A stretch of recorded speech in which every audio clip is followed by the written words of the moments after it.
বেয়াদব ওবায়দুল কাদের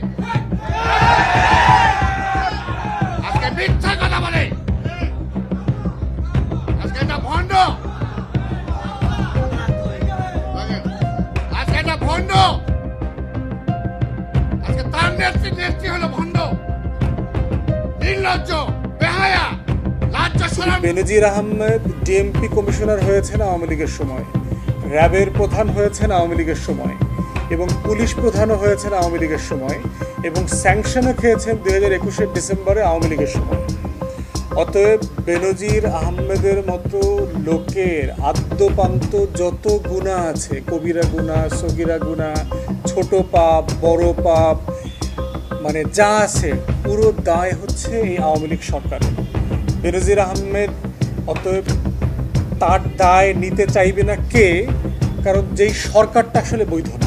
সুপ্রিয় দর্শক শ্রোতা, আসসালামু আলাইকুম। প্রতি মুহূর্তের আপডেট নিউজগুলা নিয়ে আবারও হাজির হয়ে গেলাম আপনাদের সামনে। দর্শক, অত্যন্ত গুরুত্বপূর্ণ ভিডিওটির কিছু বিশেষ অংশ ভিডিও শুরুতেই দেখেছেন। সম্পূর্ণ তথ্যগুলো রয়েছে আজকের এই ভিডিওতে। অবশ্যই ধৈর্য ধরে একটু অপেক্ষা করে সম্পূর্ণ ভিডিওটি দেখুন। বেয়াদব ওবায়দুল কাদের ভণ্ড, মিথ্যা কথা বলে ওবায়দুল কাদের। দর্শক, দেশ চালাতে যখনই পারে না আওয়ামী লীগ, তখনই দোষ দেয় তারেক রহমানের বিরুদ্ধে। এমনই কিছু মন্তব্য করেছেন এবার বিএনপি নেতাকর্মীরা, যে সমস্ত কথাগুলো শুনলে আপনার গায়ের পশম দাঁড়িয়ে যাবে। খুবই চাঞ্চল্যকর তথ্য দিয়েছেন, একের পর এক মিথ্যা তথ্য দিয়ে যাচ্ছেন ওবায়দুল কাদের, একের পর এক মিথ্যা কথা বলে যাচ্ছেন। এমনই ভাবে মন্তব্য করেছেন সেই বিএনপি নেতাকর্মীরা। সেই ভিডিওটি আজকে প্রমাণ সহকারে রয়েছে এই ভিডিওতে। দর্শক, এদিকে সরকার পেশে যাচ্ছে ভয়ঙ্কর তথ্য পাশ। বেনজিরের গোষ্ঠী উদ্ধার করলেন ব্যারিস্টার ফুয়াদ। দর্শক, সেই বেনজির আহমেদ কিন্তু যখন আওয়ামী লীগ নির্বাচিত ছিল, যখন আওয়ামী লীগ সরকার ছিল, সেই আওয়ামী লীগ সরকারের সময় সেই র্যাবের প্রধান হয়েছেন, সেই আওয়ামী লীগ সরকারের সময় সব কিছু হয়েছেন। তাহলে এখন সেই দায়ভার, সেই দুর্নীতির দায়ভার সরকারকে নিতে হবে, এমনই কিছু মন্তব্য করেছেন ব্যারিস্টার ফুয়াদ। সেই ভিডিওটি রয়েছে আজকের এই ভিডিওতে প্রমাণ সহকারে। দর্শক, অত্যন্ত গুরুত্বপূর্ণ ভিডিওটি কেউ স্কিপ করে যাবেন না। অবশ্যই আজকের এই ভিডিওটি একটু শেয়ার করে দিবেন। সুপ্রিয় দর্শক শ্রোতা, কে কোন জেলা থেকে আজকে আমাদের এই ভিডিওটি দেখছেন অবশ্যই কমেন্টস করে জানিয়ে দিবেন। চ্যানেলে যদি নতুন হয়ে থাকেন, প্রতিদিন সবার আগে আপডেট নিউজগুলো পেতে আমাদের এই চ্যানেলটি সাবস্ক্রাইব করে রাখুন ও একটি লাইক দিয়ে দেখতে থাকুন সম্পূর্ণ ভিডিওটি। দয়া করে ভিডিওটি একটু শেয়ার করে দিন এবং ফেসবুক পেজ থেকে দেখে থাকলে অবশ্যই আমাদের পেজটি ফলো দিয়ে রাখুন। আওয়ামী লীগ কি চাইলেও তারা এখন তার পাশে দাঁড়াইতে পারতেছে? দাঁড়াইতে পারতেছে না। দেখে আল্লাহ কখন যে কার বিরুদ্ধে কোন মাইট তৈরি করে রাখছে একমাত্র উনিই জানেন, একমাত্র উনিই জানেন। আরে এত টাকা পয়সা, এত অগাধ সম্পত্তি অবৈধভাবে কামাইছে। আজকে দুনিয়ায় বেঁচে থাকা অবস্থায় এই সম্পদ তার একটা বোঝা হয়ে গেছে, বোঝা হয়ে গেছে না? এটা কি সম্মানের সাথে সে বলতে পারতেছে? বলতেও পারতেছে না, এটাকে গিলতেও পারতেছে না। আজকে দুর্নীতিবাজ বেনজিরকে তারা ধরতে পারে না, আবার বলে তার সাথে আমাকে কোনো সম্পর্ক নাই। এই বেয়াদব ওবায়দুল কাদের আজকে মিথ্যা কথা বলে, আজকে এটা ভণ্ড, আজকে এটা ভণ্ড, আজকে তার নেত্রী হলো ভণ্ড, নির্লজ্জ, বেহায়া, লাজ্জা শরম নাই। আজকে কথায় কথায় যখনই দেশ চালাইতে পারে না, তখনই বলে তারেককে আনতেছি। তারেক কি করছে? তারেক কি করছে? নিজে যার দেশ চালাইতে পারে না, হাজার হাজার কোটি টাকা লুটপাট হয়ে যেতেছে, ব্যাংকগুলো খালি হয়ে যেতেছে। এই পরশুদিনও দেখলাম ইসলামী ব্যাংকের ভোল্টের থেকে সোনা চুরি হয়ে গেছে, চুরি হয়ে গেছে। কারা করছে? এটা কইব যে তারেক। এইটাও বিএনপি। কয়দিন আগে ঝড় আইছিল, বলবেন এইটাও বিএনপি আনাইছে।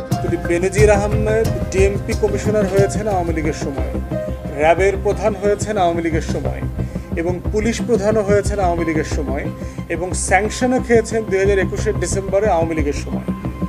অতএব বেনজির আহমেদের মতো লোকের আদ্যপান্ত যত গুনাহ আছে, কবিরা গুনাহ, সগীরা গুনাহ, ছোট পাপ, বড় পাপ, মানে যা আছে পুরো দায় হচ্ছে এই আওয়ামী লীগ সরকারের। বেনজির আহমেদ অতএব তার দায় নিতে চাইবে না কে? কারণ যেই সরকারটা আসলে বৈধ না।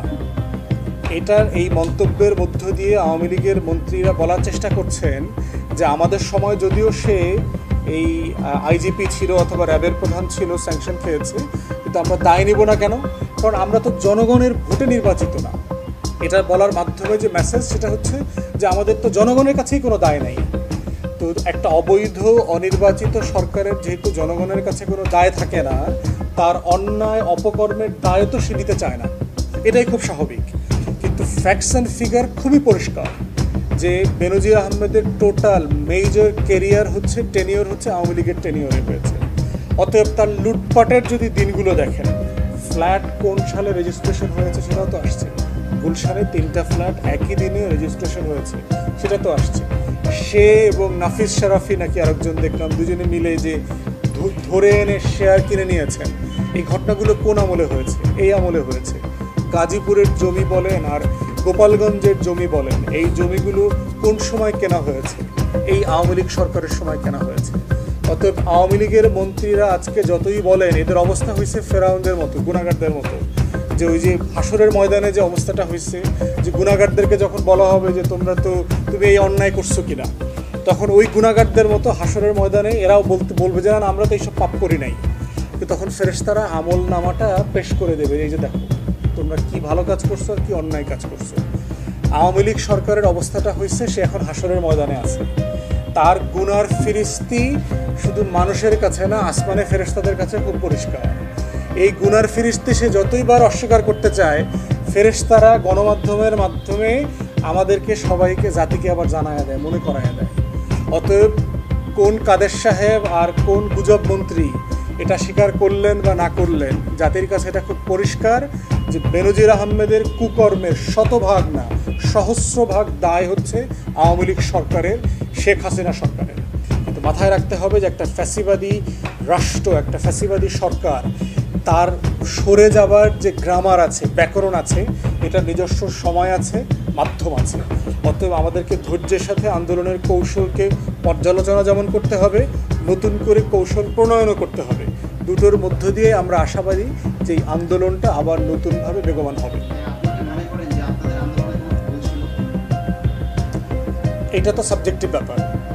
আন্দোলনের নেতৃত্ব যারা দিয়েছেন, এটা বিএনপিকে বলতে হবে যে যারা যুগপৎ আন্দোলনে নেতৃত্ব দিয়েছে তাদের শরিক দলরা, তাদের পর্যালোচনাতে কি এসছে, যে তারা কি ফিল করছে যে এই আন্দোলনের সফলতা ব্যর্থতার জায়গা কোথায়। একটা বিষয় হচ্ছে যে আমাদের মতামত আমরা দিয়েছি যে আমরা একটা নতুন কম্পারেটিভলি ছোট দল, কিন্তু আমরা মনে করি যে আন্দোলনে যে জনসম্পৃক্ততার দরকার ছিল সেটা হয়েছিল। আমাদের আহ্বানে জনগণ সাড়া দিয়েছে, সেই অর্থে আন্দোলনটা সফল। কিন্তু আওয়ামী লীগ সরকারকে তো ক্ষমতাচ্যুত করা যায় নাই। সেটা কেন যায় নাই সেই পর্যালোচনা যুগপৎ আন্দোলনে থাকা সবার সাথে মিলে আলোচনা করেই এই কৌশলটাকে বিশ্লেষণ করতে হবে এবং পথ বের করতে হবে।